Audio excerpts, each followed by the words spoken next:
when a ruthless billionaire CEO humiliated a single dad janitor in front of her board of directors, calling his beat-up classic Mustang a worthless piece of junk. She thought she was just putting a peasant in his place. She had no idea that beneath the rusted hood of that filthy car sat a $2 billion prototype, one that was about to bankrupt her entire empire. This is the story of the ultimate revenge, fueled by a father's love, corporate greed, and an engine that changed history. The mop squeaked against the Italian marble floors of the Apex Innovations lobby, a repetitive, hollow sound that echoed through the cavernous, glass-walled atrium. It was 2:02 a.m. in downtown Seattle, and while the city's tech elite slept in their high-rise penthouses, Dean Masterson was hard at work erasing their footprints. Dean was 38, though the deep lines etching the corners of his eyes made him look 10 years older. He wore a faded blue jumpsuit with "maintenance" stitched over the left breast pocket, a stark contrast to the sharp, tailored suits that occupied this building during daylight hours. To the executives and engineers at Apex Innovations, one of the world's leading automotive tech firms, Dean was entirely invisible. He was just the guy who emptied the recycling bins, scrubbed the toilets, and restocked the espresso machines. They didn't know that Dean's hands, currently calloused and raw from industrial bleach, used to draft aerospace schematics. 5 years ago, Dean hadn't been holding a mop. He had been a rising star in mechanical engineering, holding 2 master's degrees from MIT. He had a beautiful wife, Sarah, and a bright, giggly 3-year-old daughter named Chloe. But life has a cruel way of stripping a man down to his barest bones. When Sarah was diagnosed with late-stage pancreatic cancer, the experimental treatments had drained their savings within months. When his boutique engineering firm went under because he spent every waking moment at his wife's hospital bedside, the medical debt swallowed their home, their assets, and their future. Sarah passed away on a rainy Tuesday, leaving Dean with $2 million in medical debt and a daughter who had inherited her mother's beautiful green eyes, along with a severe, chronic respiratory condition that required expensive daily medication. Desperate for immediate health insurance to keep Chloe breathing, Dean had taken the first union job he could find that offered full medical benefits: night janitor at Apex Innovations. It was a brutal fall from grace, but Dean swallowed his pride every single night. He would scrub every floor in Seattle if it meant his little girl got her inhalers, but Dean hadn't let his mind rot. While the world thought he was just pushing a broom, he was secretly building the future. Deep in the bowels of the Apex Innovations headquarters, down in sub-level 4 of the parking garage, sat Dean's only remaining possession from his past life: a 1969 Ford Mustang Boss 429, or at least the shell of one. To the untrained eye, the car was an absolute tragedy. Its original grabber blue paint was sun-baked and peeling like a bad sunburn. The right fender was dented, the chrome bumpers were heavily pitted with rust, and it sat on 4 mismatched steel wheels. It looked like a junkyard reject, an ugly iron ghost hiding in the darkest corner of the concrete bunker. The previous building manager, an old, sympathetic man named Hank, had quietly allowed Dean to keep the car parked in a dead-end maintenance bay near the boiler room, far away from the sleek luxury vehicles of the executives. But Hank had retired 2 months ago, and the culture at Apex Innovations had sharply shifted under its new leadership. The company was now run by Vivian Carmichael.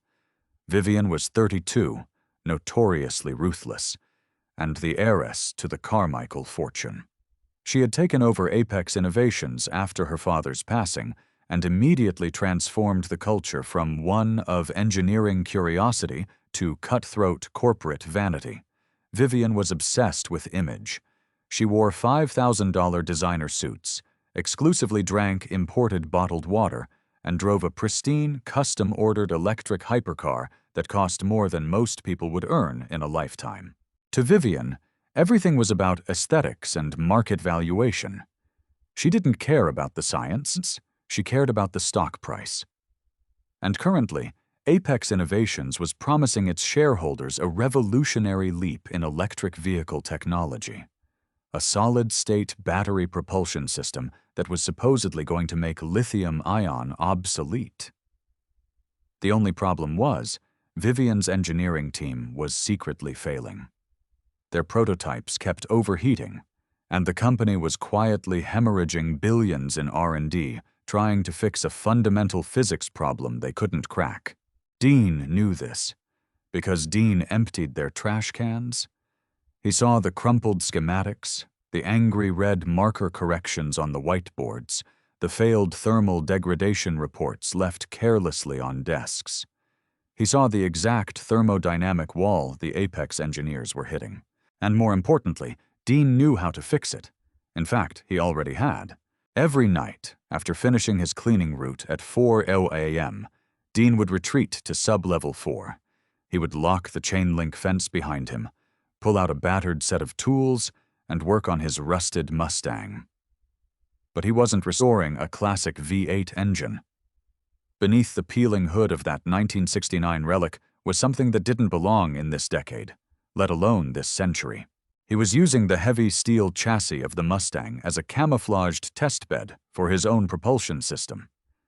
It was his sanctuary, his secret laboratory, and his ticket to saving his daughter's future. All he needed was a few more weeks to finalize the patent filing and complete the safety simulations. He just needed to stay invisible. But invisibility, Dean was about to learn, is a fragile thing when you share a building with a billionaire who despises anything less than perfection. The disaster struck on a Thursday evening during the Apex Innovations annual shareholder gala. The building was swarming with venture capitalists, tech journalists, and Wall Street executives. Vivian Carmichael, draped in an immaculate white evening gown, was leading a VIP tour of the facility. She was desperate to keep the investors dazzled, terrified that they would sniff out the delays in her highly anticipated Project Vanguard engine. To distract them, she had decided to showcase her personal collection of exotic electric vehicles. The problem was, she had chosen sub-level 4 for the display. Dean was in the middle of mopping the elevator lobby on sub-level 3 when his radio crackled. It was the shift supervisor, barking orders. "Masterson, get down to sub-level 4. Someone spilled champagne near the VIP display. Move, now."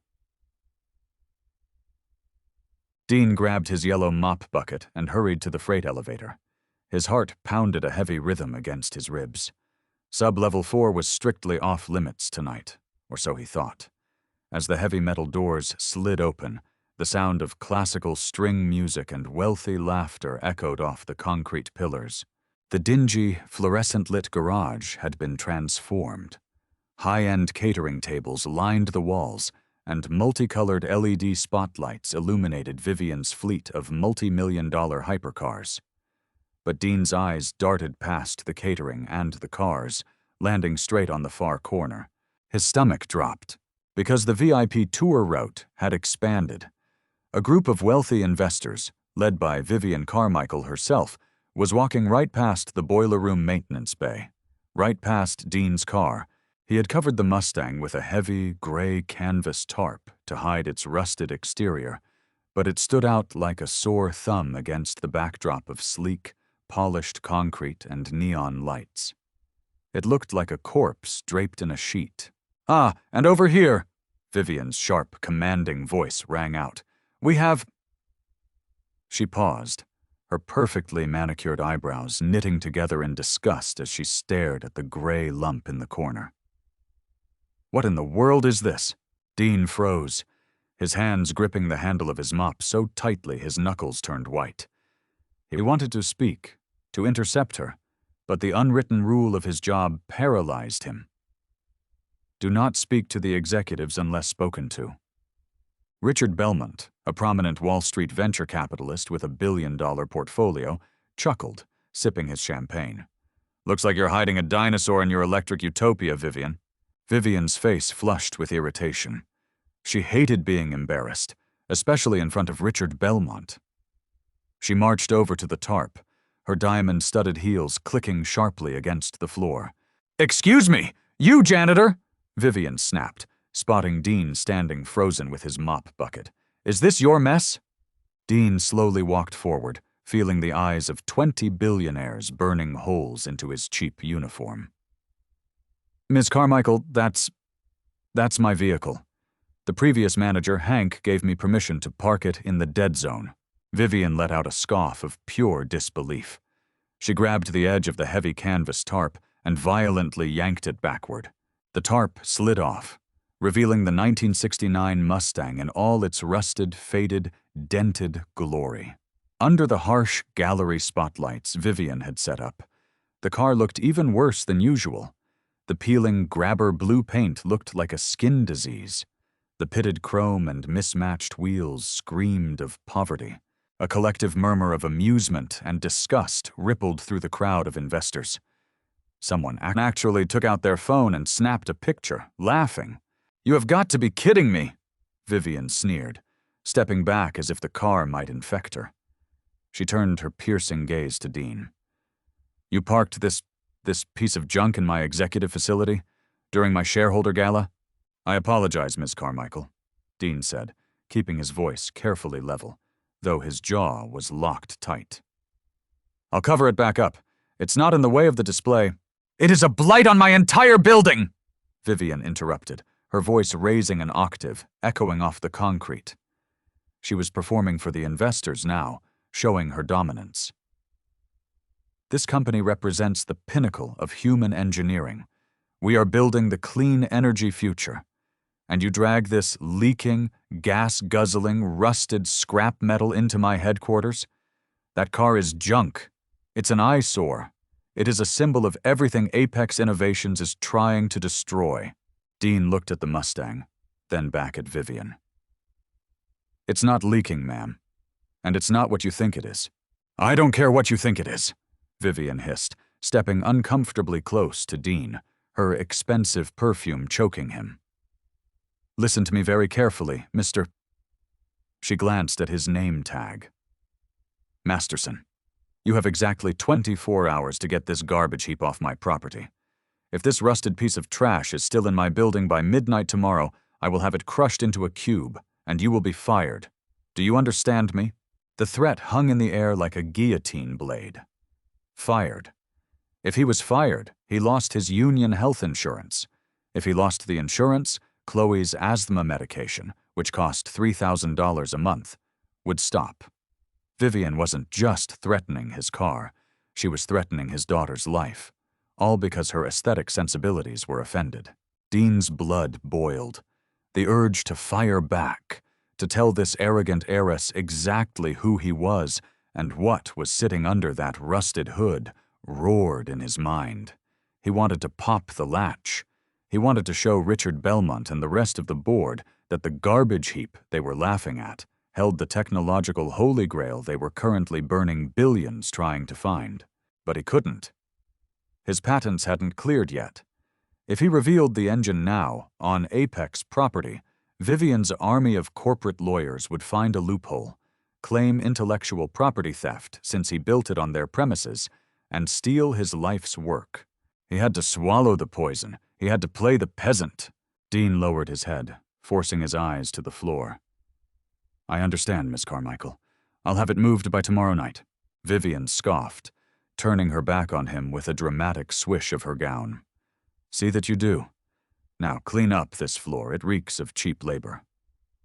She turned back to the laughing investors, immediately switching on a radiant, fake smile.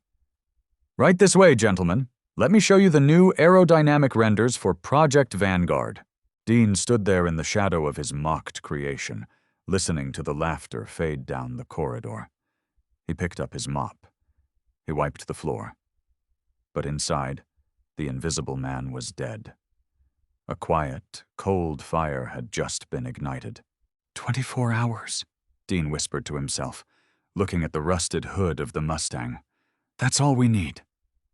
The following night, the Apex Innovations building was blissfully silent. The gala was over, the champagne flutes had been cleared away, and the executives had retreated to their mansions. A relentless Seattle rain battered the glass exterior of the skyscraper, But down in sub-level 4, the only sound was the heavy, rhythmic breathing of Dean Masterson. It was 11:00 p.m. He had exactly 1 hour before Vivian Carmichael's deadline expired. Dean stood in front of the 1969 Mustang. He didn't have on his blue janitorial jumpsuit tonight. He wore a heavy leather mechanic's jacket and a pair of grease-stained jeans. He reached down to the grill of the Mustang, found the hidden release lever, and pulled. The heavy steel hood popped with a loud metallic clack. Dean lifted it, securing the prop rod. The harsh fluorescent lights of the garage poured into the engine bay, illuminating a sight that defied all logic and expectation. There was no greasy, oil-leaking V8 iron block. There were no carburetors, no spark plugs, no rubber fuel lines, and no exhaust manifolds. Instead, nestled perfectly within the reinforced steel shock towers of the classic muscle car, sat a masterpiece of modern engineering. It was a massive, sleek, geometric enclosure machined from aerospace-grade titanium and cobalt blue anodized aluminum. Thick, braided, high-voltage cables pulse-routed out of a central, glowing core.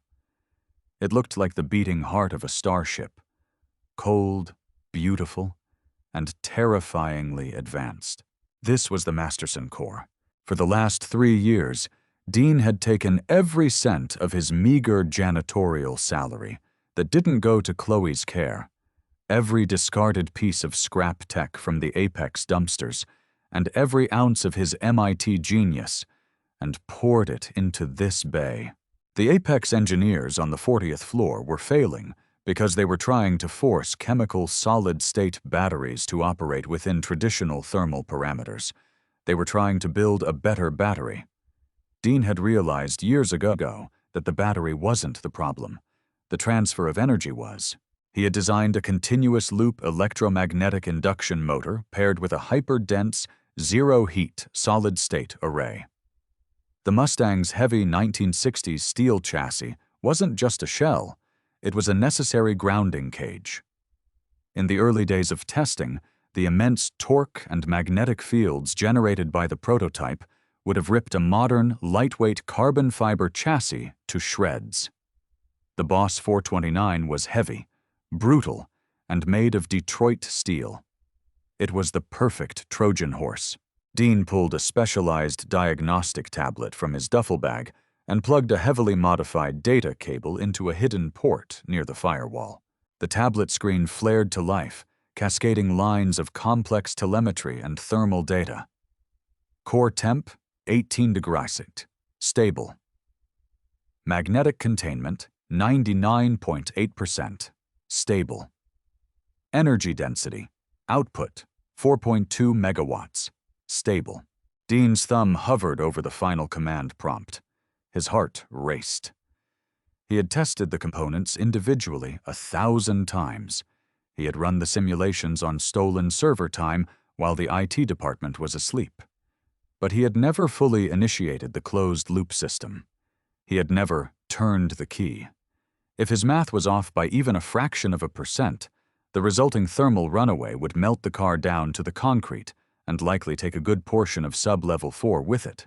He thought of Vivian Carmichael's sneering face. "That car is junk. It's an eyesore."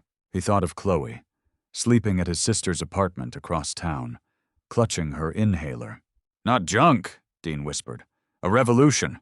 He pressed the execute button on the tablet. For 3 agonizing seconds, absolutely nothing happened. The garage was dead silent, save for the dripping of a leaky pipe in the corner. Dean held his breath, a cold sweat breaking out on the back of his neck. Did the induction coil fail? Did the relay short? Then he felt it. It didn't start with a sound. It started with a feeling. The concrete floor beneath his heavy work boots began to vibrate, a deep, subsonic tremor that traveled up his legs and rattled his teeth. The hairs on Dean's arms stood straight up as the air in the garage suddenly became heavily ionized, tasting faintly of ozone and impending lightning. Then came the sound. It wasn't the guttural, mechanical roar of a classic muscle car. It was a smooth, rising, electromagnetic hum, a deep, resonant whir that sounded like a jet turbine spooling up inside a vacuum. The cobalt blue aluminum casing in the engine bay began to emit a soft, pulsing light, matching the rhythm of the power surging through the continuous loop. The tablet in his hand beeped frantically. System online. Output efficiency, 104%. Thermal loss, 0.01%. Dean stared at the screen, his breath hitching in his throat. 104%. The induction loop was feeding energy back into the solid-state array faster than the motor was drawing it at idle. It was virtually a perpetual power cycle. It didn't just work. It exceeded his wildest theoretical models. He had just rendered every internal combustion engine and every current lithium-ion electric vehicle on the planet completely obsolete. Sitting right here, under the rusted hood of a car a billionaire had threatened to crush, was a propulsion system worth easily $2 billion to any major automotive manufacturer. Suddenly, the heavy metal doors of the freight elevator clanged loudly across the garage. Dean's head snapped up. The elevator doors slid open, and two Apex Innovations corporate security guards stepped out, flanked by the night shift manager. They were holding flashlights, scanning the dim perimeter of sub-level 4. "Masterson!" the manager yelled, his voice echoing over the deep hum of the Mustang. "It's 11:55. Ms. Carmichael left strict orders. If that piece of crap isn't out of the gates in 5 minutes, we're locking the wheels and calling the tow company." Dean looked down at the glowing, futuristic heart of his machine, and then slowly reached up and pulled the rusted heavy steel hood down. It latched with a sharp click, hiding the $2 billion secret back in its ugly iron prison. The sound of the engine was heavily muffled now, reduced to a low, barely perceptible purr that easily blended in with the building's boiler room ambient noise. Dean unplugged his tablet, shoved it into his bag, and walked around to the driver's side door. The handle squeaked as he pulled it open. He tossed his bag into the passenger seat, which was torn and held together with duct tape. He slid behind the cracked wooden steering wheel. There were no digital screens in the cabin, no fancy touch interfaces. Just the classic analog dials he had painstakingly rewired to read the quantum outputs. He rolled down the window and looked out at the security guards approaching his vehicle. "I'm leaving," Dean said, his voice calm, devoid of the subservient tone he had used for the last 3 years.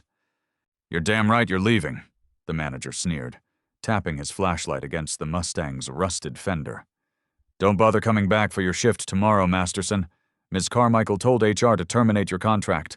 She doesn't want insubordinate trash in her building. Hand over your keycard." Dean's jaw tightened. They were firing him anyway. Vivian Carmichael couldn't even wait the full 24 hours. She was cutting off Chloe's health insurance just out of spite. Dean reached into his pocket, pulled out the white plastic Apex keycard, and dropped it onto the cold concrete floor. "Pick it up," the manager barked. "Clean it up yourself," Dean replied softly. "I don't work here anymore." Before the manager could yell again, Dean reached down to the modified transmission shifter. He didn't rev the engine. He didn't peel out in a cloud of smoke. He simply shifted into drive and let off the heavy brake pedal. The 1969 Mustang lurched forward with terrifying, silent violence. The instant torque of the electromagnetic motor hit the rear wheels with such immediate, devastating force that the massive tires didn't even have time to squeal. They just violently gripped the concrete, launching the heavy steel car forward like it had been fired from a railgun. The security guards yelped, leaping out of the way as the rusted blue blur rocketed past them. In less than 2 seconds, Dean was at the top of the exit ramp.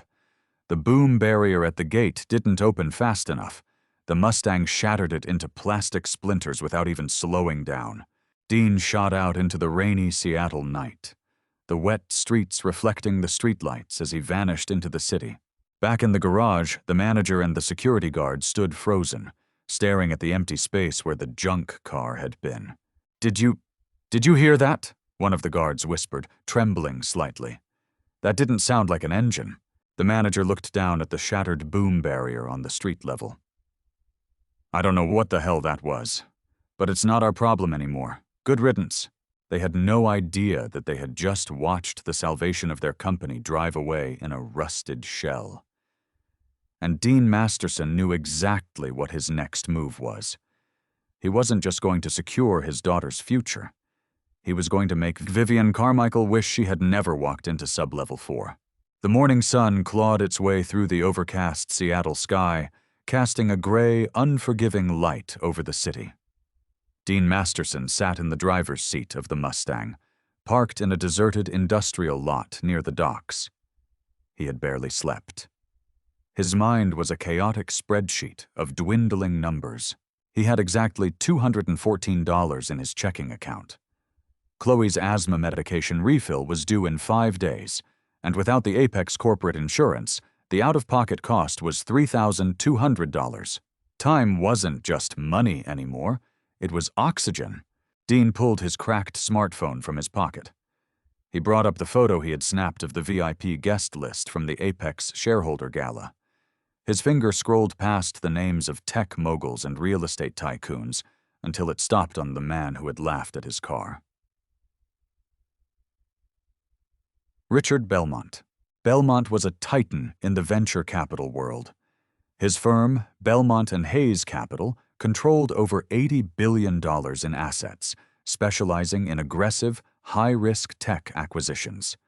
He was ruthless, brilliant, and most importantly, he had first-hand knowledge of Vivian Carmichael's failing Project Vanguard.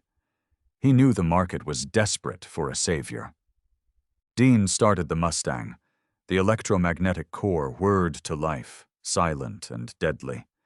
He didn't have time to navigate the slow, bureaucratic channels of the United States Patent and Trademark Office.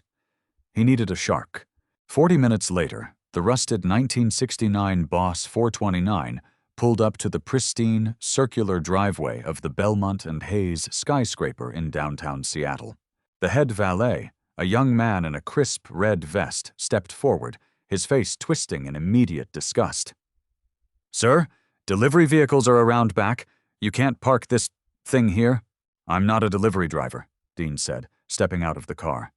He wore his only clean piece of clothing, a faded gray button-down shirt and a pair of dark slacks. He tossed the keys to the valet. "Park it, and don't scratch the rust."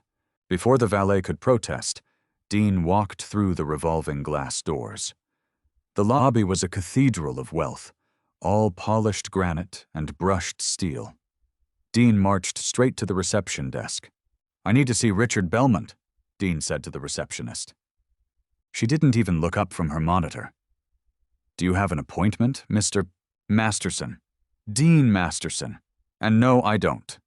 But tell him the janitor from Sublevel 4 at Apex Innovations is here, and I brought the dinosaur." The receptionist finally looked up, her eyes scanning Dean's cheap clothes. She was about to call security when a voice boomed from the mezzanine balcony above. "Wait." Richard Belmont stood at the glass railing, holding a cup of coffee. He was impeccably dressed in a navy Brioni suit, his silver hair perfectly coiffed. He stared down at Dean, his eyes narrowing in recognition. He had been on his way to the elevators, but the mention of Apex Innovations had stopped him. "Send him up, Sarah," Belmont called down. "Let's see what the help has to say." 10 minutes later, Dean sat in a leather chair that cost more than his entire life savings, facing Richard Belmont across a massive mahogany desk. "I remember you," Belmont said, leaning back, lacing his fingers together. "You're the guy Vivian Carmichael publicly castrated 2 nights ago. Tell me, Masterson, why shouldn't I have security throw you out of the nearest window?" Dean didn't flinch.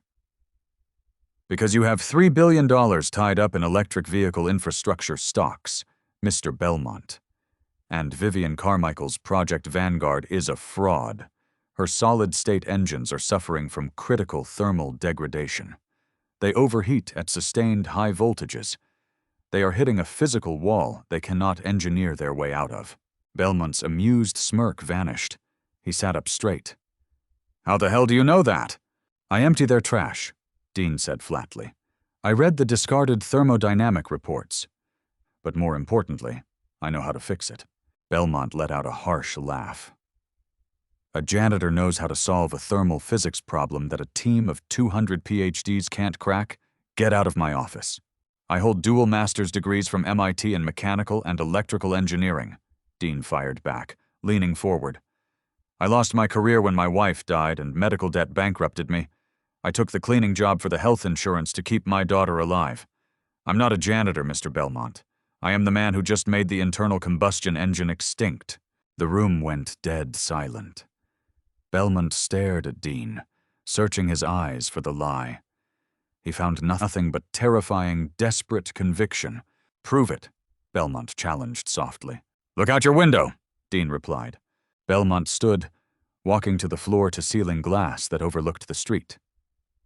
Down below, parked illegally on the curb because the valet refused to touch it, was the rusted 1969 Mustang. You want me to invest in that piece of scrap? Belmont asked, bewildered. I want you to come for a ride, Dean said, standing up. Bring your engineers. Bring your telemetry scanners. If I'm lying, you can have me arrested for trespassing. But if I'm right, you pay to expedite my patent filing today. You fund my daughter's medical trust, and we take Vivian Carmichael off the board entirely. Belmont looked at the rusted car, then back at the intense, hollowed-out man standing in his office. The billionaire's predatory instincts flared. Give me 10 minutes, Belmont said. 2 weeks later, the walls were closing in on Vivian Carmichael. The executive boardroom of Apex Innovations felt like a pressurized tomb. The panoramic views of the Seattle skyline offered no comfort to the 12 nervous board members sitting around the glass table. At the head of the table, Vivian stood, gripping a laser pointer so tightly her knuckles were white. The leaks are contained, Vivian lied, her voice tight and defensive. The thermal variance in the latest Vanguard prototype is well within acceptable safety margins. Imbudfum. Acceptable margins? Interrupted David Cho, the largest institutional shareholder in the room. He slammed a manila folder onto the table. Vivian, your lead engineer's test rig caught fire yesterday during a closed-loop simulation. The fire suppression system couldn't even put it out because the solid-state array went critical. The Wall Street Journal is running an expose tomorrow morning calling Vanguard a billion-dollar bonfire. Vivian's face flushed red. It was an isolated calibration error. Apex stock is down 40% in pre-market trading. Cho roared, standing up. You promised us a revolution, Vivian. You promised us an engine that would crush Tesla and Rivian. Instead, you've burned through $4 billion of R&D capital, and we have absolutely nothing to show for it. Vivian swallowed hard, the suffocating grip of panic closing around her throat. She had inherited a pristine empire from her father, and in 3 years she was on the verge of bankrupting it because she refused to admit her engineers had failed. We need a strategic acquisition, Vivian said, shifting tactics. If we can't build it, we buy it. We acquire a startup with functional tech, slap the Apex logo on it, and the shareholders back off. Buy what? Cho scoffed. There is nobody in the market who has solved the energy density issue without triggering a thermal event. It's physics, Vivian. Not according to the whispers coming out of Silicon Valley, interjected a quiet, older board member at the end of the table. Vivian's eyes snapped to him. What whispers? Richard Belmont, the board member said. My contacts at Belmont and Hayes say he just aggressively patented a new propulsion system, a closed-loop electromagnetic induction core. They're calling it the Masterson core. The rumor is it operates at zero heat, with an energy density triple anything on the market. If it's real, it's the holy grail. Vivian felt a cold sweat break out on her neck. Richard Belmont, the man she had tried to impress at the gala, the man who had mocked her electric fleet. Has he gone public? Vivian asked, her voice trembling slightly. No, he's keeping it under wraps. But if we don't get to him first, he'll license it to Ford or GM, and Apex Innovations will be completely obsolete by Q3. Vivian didn't hesitate. She grabbed her phone from the table. I'll call Belmont. I will offer him double whatever he put into it. We buy this Masterson core, absorb the patent, and save Vanguard. She stormed out of the boardroom, her heels clicking frantically against the marble. She retreated to her private office, slamming the door, and dialed Belmont's private number. He picked up on the second ring. "Vivian, I was wondering when you'd call." His voice dripped with casual arrogance. "Cut the crap, Richard," Vivian snapped, pacing the length of her office. "I know about the induction core you're funding. I want to buy the startup. Name your price." "It's not a startup, Vivian. It's a private patent holding, and it's not for sale. But my partner might be willing to discuss an exclusive licensing agreement, for the right percentage, of course." "I want to see it," Vivian demanded. "I need my engineers to verify the telemetry. If it solves my thermal issues, I will write you a check that will make your head spin." "I thought you might say that." Belmont chuckled. "Bring your checkbook and your lead engineers to the private airstrip out in King County, tomorrow noon. Don't be late. My partner is very particular about punctuality." The line went dead. Vivian stared at her phone, a vicious smile creeping onto her face. She was going to survive this. She just needed to throw enough money at Belmont's mysterious partner. The private airstrip in King County was a massive stretch of pristine black tarmac, surrounded by dense, towering pine trees. A heavy, gray, overcast sky threatened rain, casting a dramatic, cinematic gloom over the runway. At exactly 11:50 a.m., a sleek, black luxury helicopter descended from the clouds, touching down near the edge of the tarmac. The side door slid open, and Vivian Carmichael stepped out, wearing a sharp black designer trench coat. She was followed by her two lead engineers, both clutching heavy silver briefcases packed with diagnostic equipment. 100 yards down the runway, Richard Belmont stood leaning against the hood of his black SUV, sipping coffee from a thermos. Vivian marched across the tarmac, the wind whipping her hair. "Richard," she greeted sharply. "Where is it? Where is the prototype?" Belmont smiled, pushing himself off the SUV. "Relax, Vivian. He's coming." "I don't have time for theatricality," Vivian snapped, looking at her diamond-studded watch. "My board is threatening a vote of no confidence. I need to see this Masterson core operational, and I need to see the patent paperwork." "Oh, you'll see it," Belmont said, pointing down the runway. From the far end of the 2-mile airstrip, a vehicle turned onto the tarmac. It was moving slowly at first, a distant speck against the gray horizon. Vivian's engineers raised their binoculars. "Is it a modified chassis?" Vivian asked impatiently. "A carbon fiber test bed?" The vehicle drew closer. The shape became distinct. The harsh, aggressive lines of a 1960s muscle car cut through the humid air. Vivian's breath hitched. Her blood ran ice cold. It was the 1969 Boss 429 Mustang, the same rusted, dented, peeling, grabber blue monstrosity she had humiliated in her parking garage 2 weeks prior. It rolled toward them, but it didn't rumble. It didn't roar. It emitted a terrifying, deep, electromagnetic whine that vibrated the fillings in Vivian's teeth. "Richard! What is this?" Vivian whispered, taking a step back as the Mustang pulled to a halt exactly 10 feet in front of her. "This, Vivian," Belmont said, gesturing grandly to the rusted car, "is the future of human transportation, and the end of your company." The driver's side door creaked open. A man stepped out. He wasn't wearing a faded blue janitorial jumpsuit. He wasn't holding a mop. Dean Masterson wore a perfectly tailored charcoal gray suit.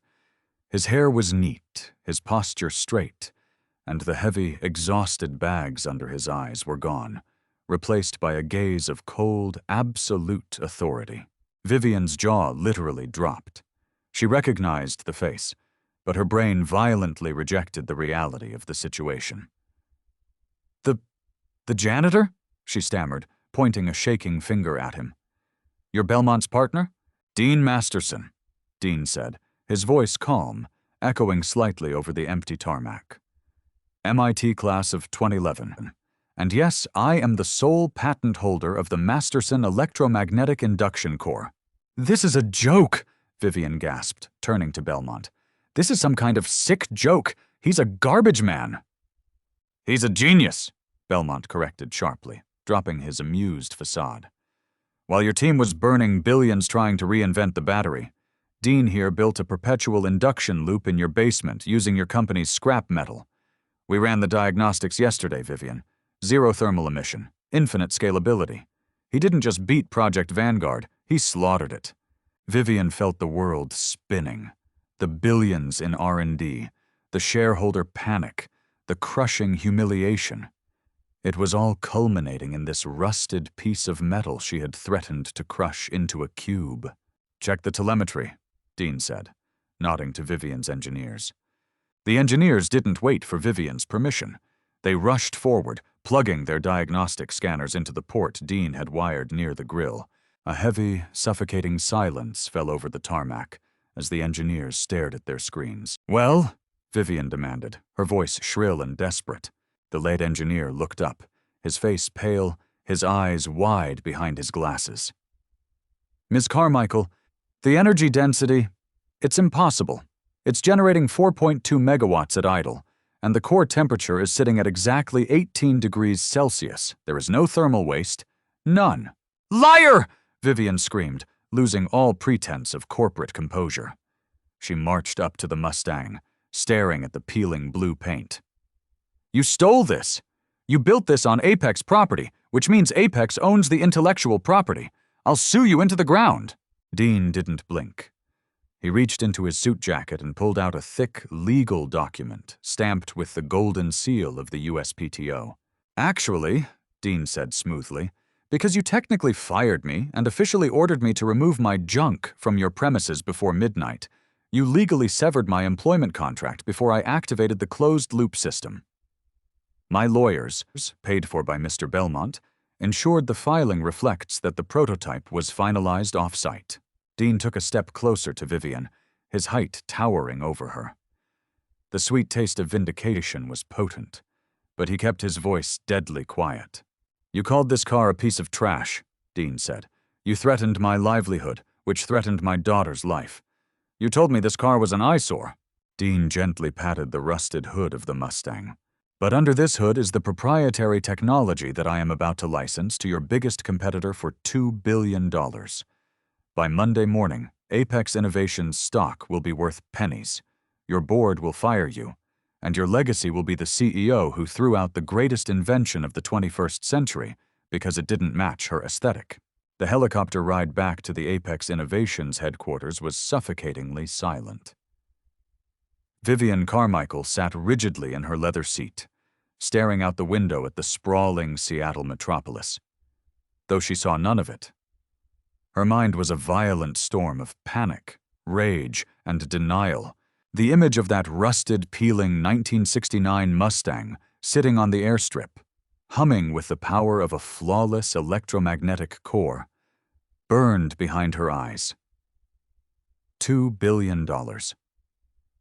Dean Masterson, the invisible man who scrubbed her floors, had built a $2 billion empire in her own basement, and she had literally thrown him out the door.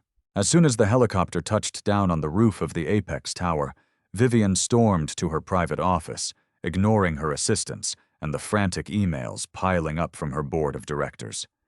She slammed the heavy oak doors shut, locked them, and picked up her secure private line. She didn't call her lead engineers, and she didn't call her public relations team. She called Victor Harrington. Victor was a shadow in the corporate world, a high-priced fixer who specialized in hostile takeovers, corporate espionage, and burying inconvenient problems for the ultra-wealthy. He wasn't a man who played by the rules of the United States Patent Office. He played by the rules of leverage. Vivian, Victor's voice came through the receiver, smooth and chillingly calm. I saw the pre-market numbers for Apex. You are bleeding out. What do you need? I need you to destroy a man, Vivian hissed, her knuckles white as she gripped the phone. His name is Dean Masterson. He's a former employee.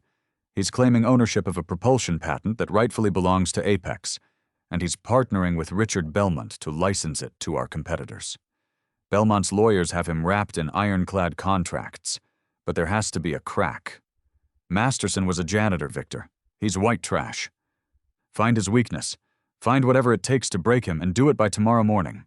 "Consider it done," Victor replied, the line clicking dead.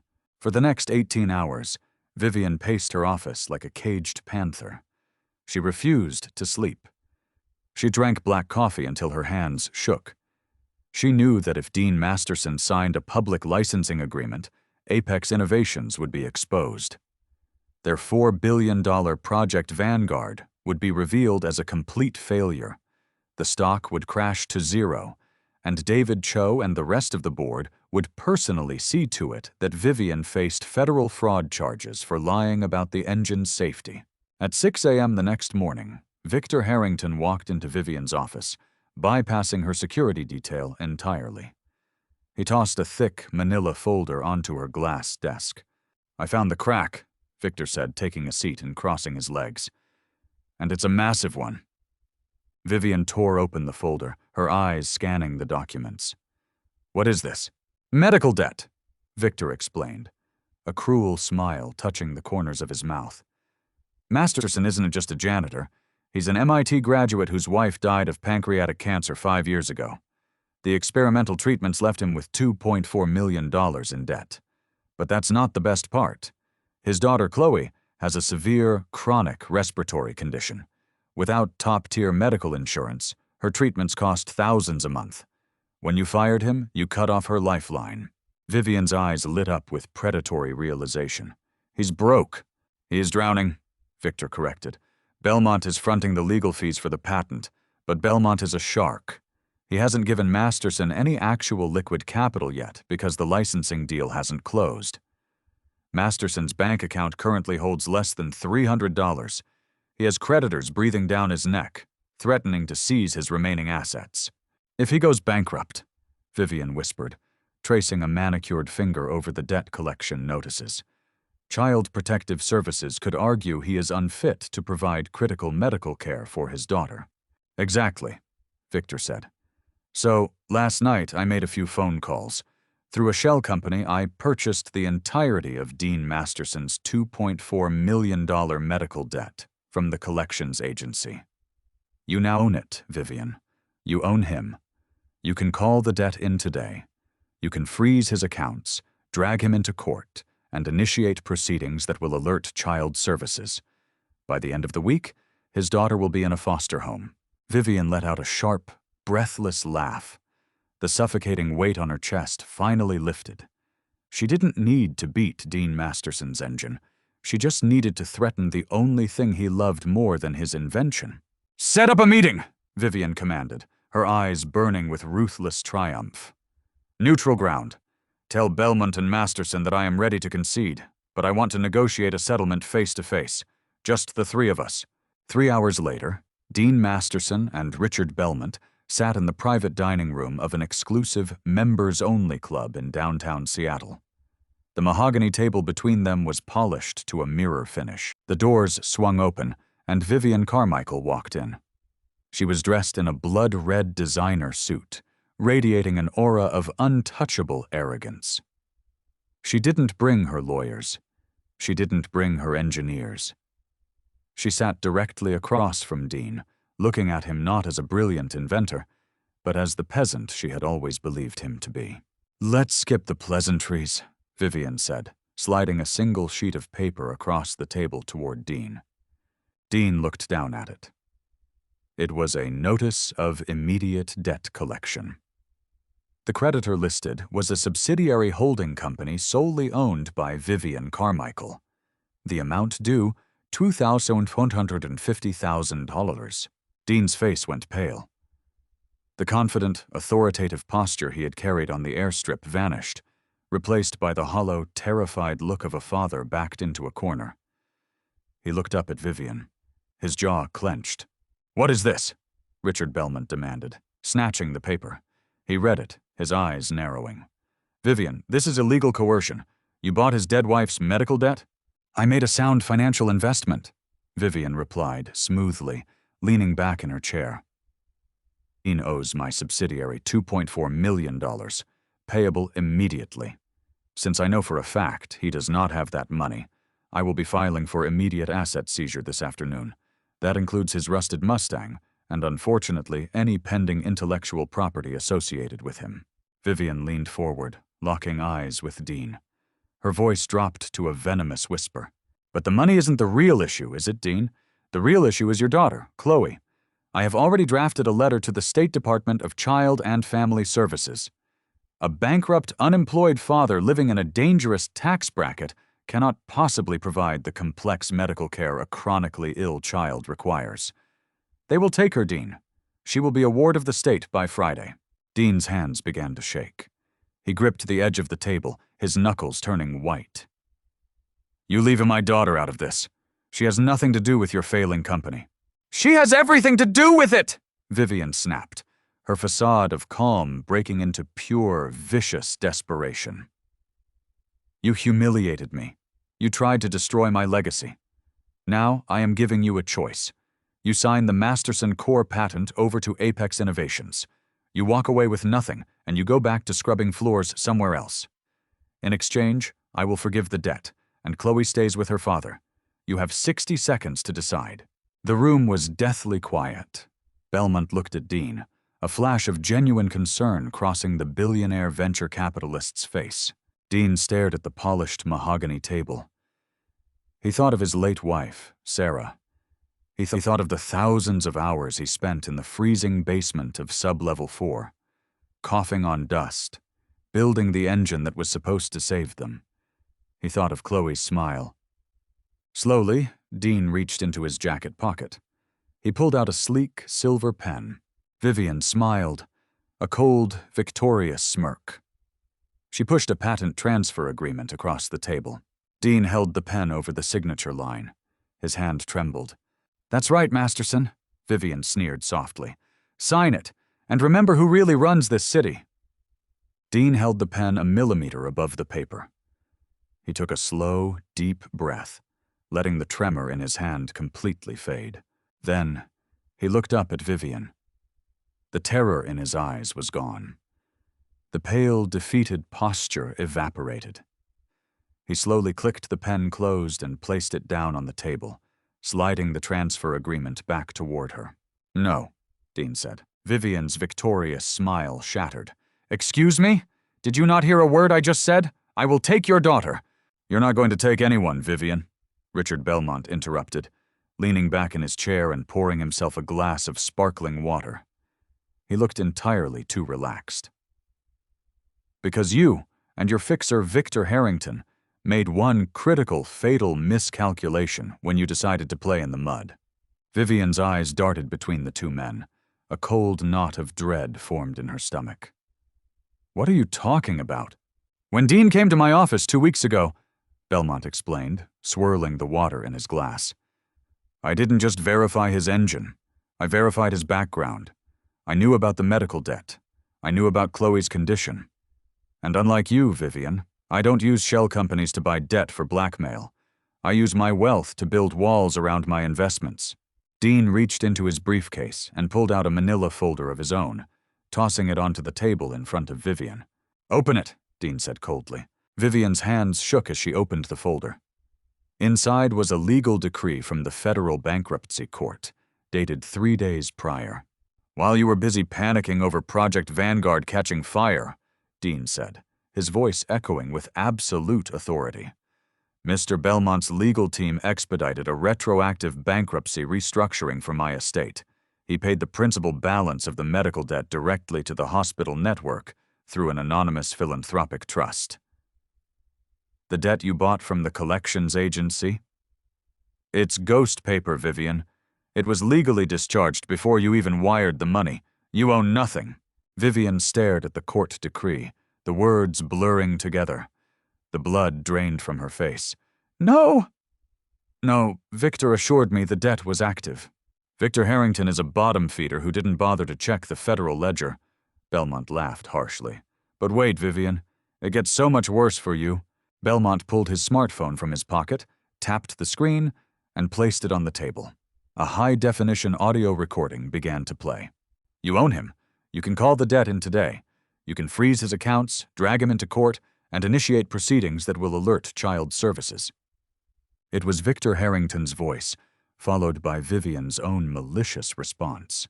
Vivian gasped, her hand flying to her mouth. Did you really think a man who built a perpetual electromagnetic induction motor inside a 1969 Mustang wouldn't know how to clone a cell phone?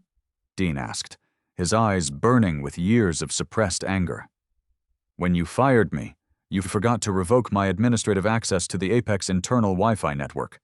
I've been listening to every call routed through your executive office for the last 48 hours. I recorded your conversation with Harrington. You wiretapped me? Vivian whispered, her voice trembling. That's illegal. So is corporate extortion and threatening to weaponize state child services, Belmont shot back, his voice turning lethal. But that's a matter for the authorities. We have more pressing business. Dean reached into his briefcase one last time. He pulled out a thick, leather-bound contract, already stamped and notarized. He didn't slide it to Vivian. He just held it up so she could see the heavy, embossed logo on the cover. It was the logo for Global Motors, the largest automotive conglomerate on the planet. At 8 a.m. this morning, while you were plotting how to steal my daughter, Dean said, his voice dropping to a low, crushing register. I signed an exclusive, irrevocable licensing agreement with William Stanton, the CEO of Global Motors. The Masterson core is officially their property for the next 20 years. The acquisition price was $2.4 billion. Vivian Carmichael stopped breathing. The room seemed to tilt violently. $2.4 billion. Global Motors. The rival company she had sworn to crush. They are holding a press conference in exactly 10 minutes to announce the death of the lithium-ion battery, Dean continued, relentlessly driving the nail into her coffin. And unfortunately for you, Vivian, William Stanton hates you almost as much as I do. He anonymously forwarded my audio recording of your extortion attempt, along with the Vanguard thermal failure reports I salvaged from your trash, directly to the Securities and Exchange Commission. Vivian's phone suddenly began to vibrate violently on the table. It was David Cho, the lead board member. She ignored it. It buzzed again. And again. You should probably answer that, Belmont suggested with a grim smile. With a trembling, lifeless hand, Vivian answered the phone and put it on speaker. Vivian! David Cho's voice screamed through the tiny speaker, frantic and enraged. Where the hell are you? The SEC just kicked in the glass doors of the lobby. They have federal warrants. They're seizing the Vanguard servers. The stock just halted trading because it dropped 60% in 5 minutes. Global Motors just announced a zero-heat induction engine. What is going on? Vivian couldn't speak. Her throat was constricted, her perfectly curated world collapsing into ash around her. She looked at Dean Masterson, the man she had called a peasant, the man she had ordered to clean up champagne off her floors. I told you, Dean said softly, staring her down. That car wasn't junk. Dean stood up, buttoning his suit jacket. Belmont stood beside him. We're done here, Dean said. He turned and walked toward the heavy oak doors of the dining room. He paused, looking back over his shoulder at the broken billionaire sitting at the table. Oh, and Vivian, you missed a spot on your way out. The fallout was biblical. By 3 p.m. that afternoon, the Seattle Financial District was a war zone of news vans and federal agents. The Apex Innovations Tower, once a gleaming monument to Vivian Carmichael's ego, was surrounded by police barricades. Inside the building, the culture of cutthroat corporate vanity had violently imploded. Vivian Carmichael was escorted out of the lobby by 2 armed federal agents, her hands cuffed in front of her. Her designer suit was rumpled, her hair disheveled, and she kept her head bowed as the flashbulbs of 50 paparazzi cameras blinded her. She wasn't just fired by the board of directors. She was facing federal indictments for securities fraud, perjury, and corporate extortion. The $4 billion Project Vanguard was completely scrapped. Apex Innovations was forced to file for Chapter 11 bankruptcy by the end of the week, its assets destined to be sold off in pieces to pay angry shareholders. The empire was dead, miles away, far from the chaos of the city and the flashing lights of the news cameras.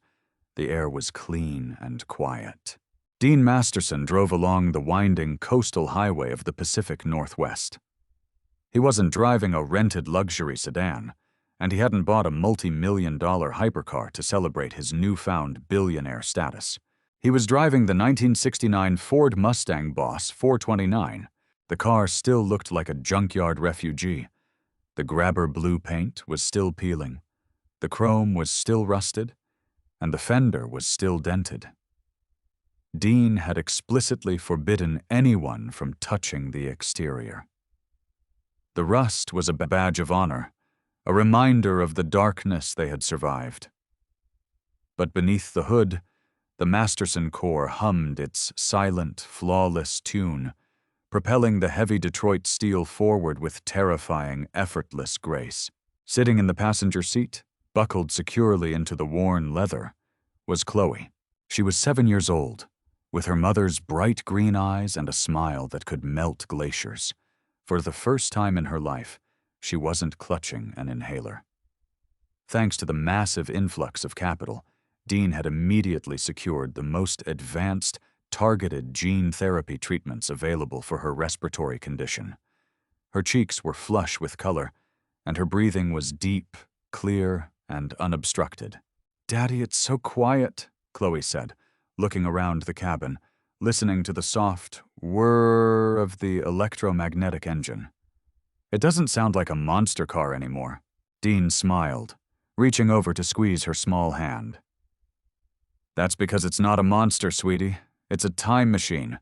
It brought us out of the bad times." They turned off the highway, the Mustang gliding silently up a long, private driveway lined with towering cedar trees.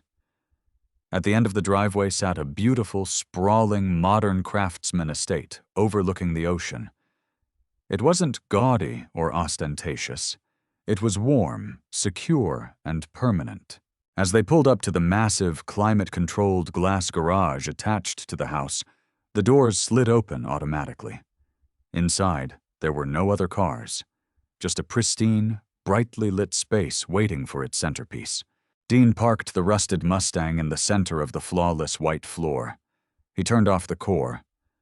The low hum faded into complete, peaceful silence. He stepped out of the car, walked around to the passenger side, and lifted Chloe into his arms. She hugged his neck tightly, resting her head on his shoulder. "Are we safe now, Daddy?" she whispered. Dean looked down at the rusted, battered hood of the Mustang, remembering the freezing nights in Sub-Level 4, the smell of bleach, and the stinging humiliation of Vivian Carmichael's laughter. He remembered the promise he had made to his wife as she lay dying in the hospital.